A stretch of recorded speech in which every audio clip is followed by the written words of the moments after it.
சுற்றுப்பயணிகளை ஏற்றிக்கொண்டு மலேசியாவில் இ-ஹெயிலிங் சேவையை வழங்கி வந்த சிங்கப்பூரைச் சேர்ந்த 4 வாகனங்களை சாலை போக்குவரத்து இலாகாவான ஜேபிஜே பறிமுதல் செய்துள்ளது. சிங்கப்பூரின் அந்த 4 வாகனங்களை சோதனையிட்ட போது அவை இ-ஹெயிலிங் சேவையை மேற்கொள்வதற்கான பதிவை கொண்டிருக்காதது தெரியவந்தது.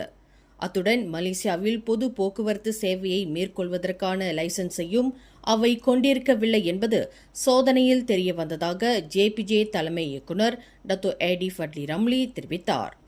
செல்லத்தக்க லைசன்ஸின்றி வெளிநாட்டு வாகனங்கள் மலேசியாவிற்குள் பொது போக்குவரத்து சேவையை வழங்குவதாக கிடைக்கப்பெற்ற புகாரை தொடர்ந்து ஜேபிஜே மேற்கொண்ட உளவு தகவலின் அடிப்படையில் கடந்த ஆகஸ்ட் 9ஆம் தேதி முதல் தீவிர சோதனை மேற்கொள்ளப்பட்டதாக டத்தோ ஏடி ஃபட்லி குறிப்பிட்டார்.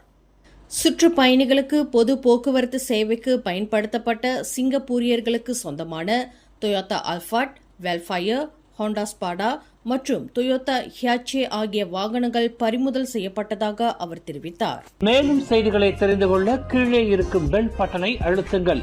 உங்கள் மகிழ்ச்சியை வெளிப்படுத்த லைக் மற்றும் ஷேர் செய்யுங்கள். தொடர்ந்து திசைகளோடு இணைந்திருக்க சப்ஸ்கிரைப் செய்யுங்கள்.